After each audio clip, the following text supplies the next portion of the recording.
I'm stunned.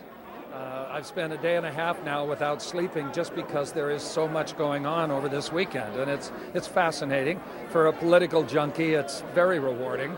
And I'm just observing life on the other side.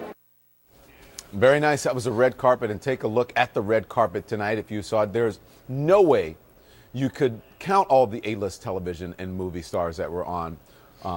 There's Patrick Stewart. That's just one of them. There are tons of them.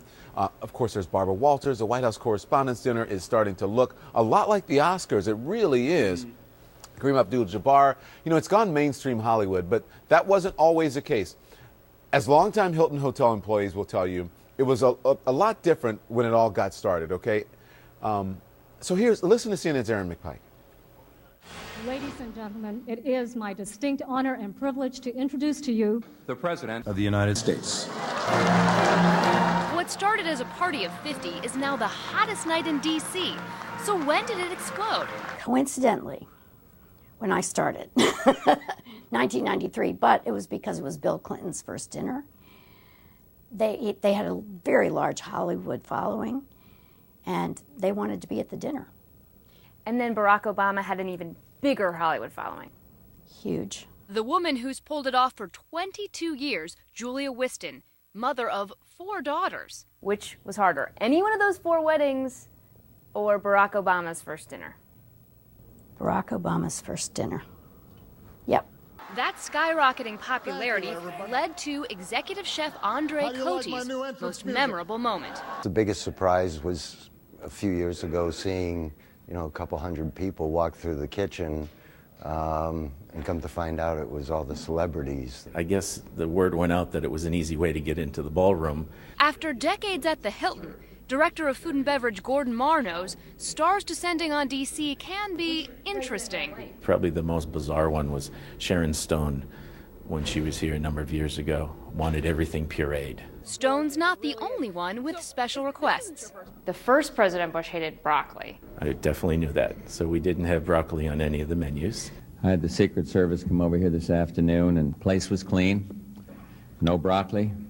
Never but seriously. As for Clinton, when celebs weren't audience enough... We did have a habit of going back into the kitchen. They loved it. It was just an experience that we've not had with anybody else. Longtime staff also remember Clinton usually late.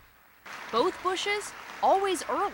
And whether they're serving a punctual Republican or a celeb-mobbed Democrat, it's always an honor for the waitstaff, who treat all tables as VIP. Banquet director Kevin O'Shea says he's got a steady crew. Many have worked the dinner 25 years running. Then there's this guy. We have Francisco Peralta, who's worked every head table since Lyndon Johnson, and he's actually going to be working the head table this year for the last time. For the last time? He's retiring after 44 years with the hotel.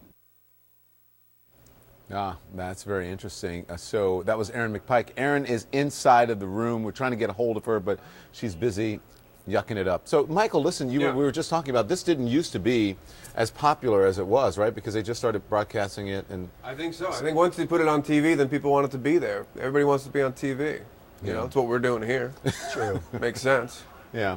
I remember, when I started watching it, and at first I didn't. It was kind of something that was on, another network for a long time. Never really paid attention to it. And then when CNN started carrying the entire thing, that's really when I started paying attention. And I think most of America probably did the same thing. And now it is probably, one of the most tweeted about, Facebook, Instagrammed events of the year. Well, I mean, Yakov Smirnoff gave the speech in 1988. 1 year later, the Berlin Wall came down. Now, history tells us that those events were not related, but it's hard to argue with those numbers. You know? Did he make are you talking in about? Russia, Wall brings down you. Most likely. Did he say most that like there is on the thing? his. Okay. I don't know if a transcript exists of his speech, but it was clearly effective. All right. So there you see the president, of course, in the center of your screen. The president is going to speak tonight. We're going to carry that for you. Plus, we're going to look at some of the comics who performed at past dinners when we come right back.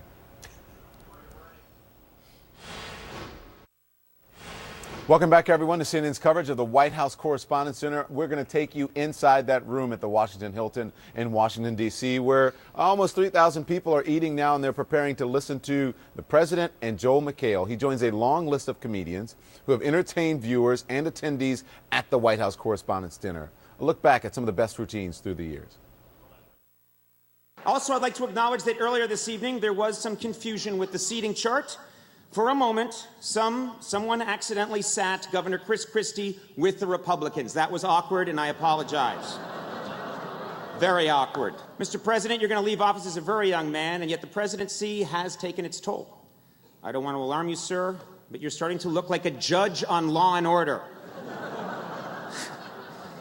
Just say you're on thin ice, counselor. You could have that part right away. Seriously, Mr. President, your hair is so white, it could be a member of your cabinet. Mr. President, I know you won't be able to laugh at any of my jokes about the Secret Service, so cover your ears if that's physically possible. Last week we learned that the president's two favorite steaks are ribeye and seeing eye. And it doesn't matter if you're black like President Obama, or white like President Obama, or red like President Obama's agenda. Remember when the country rallied around you in hopes of a better tomorrow? That was hilarious. And then, of course, there's Donald Trump. Donald Trump has been saying that he will run for president as a Republican, which is surprising since I just assumed he was running as a joke.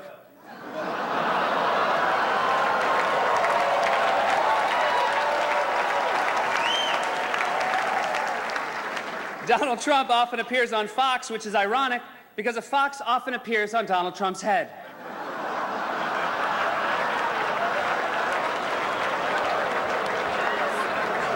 If you're at the Washington Post table with Trump and you can't finish your entree, don't worry, the fox will eat it. I stand by this man. I stand by this man because he stands for things. Not only for things, he stands on things. Things like aircraft carriers and rubble and recently flooded city squares. And that sends a strong message that no matter what happens to America, she will always rebound with the most powerfully staged photo ops in the world. Rosie O'Donnell was the president's first choice to be here this evening, and she withdrew, citing a nasty and brutal confirmation process.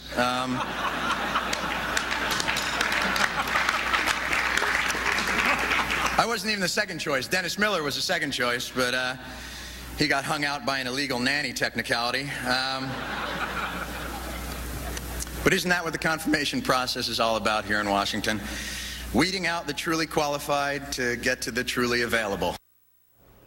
See, everyone matures.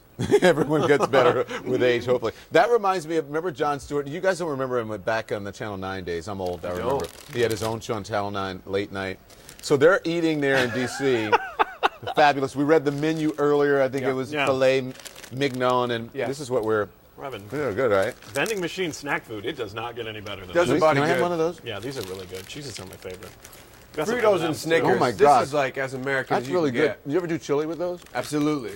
If you would, if a bowl of chili with Fritos and then chase it with a Snickers, that's like eating the American flag right there. My all-time favorite is plain Lay's potato chips, a Snicker bar, and a Coke.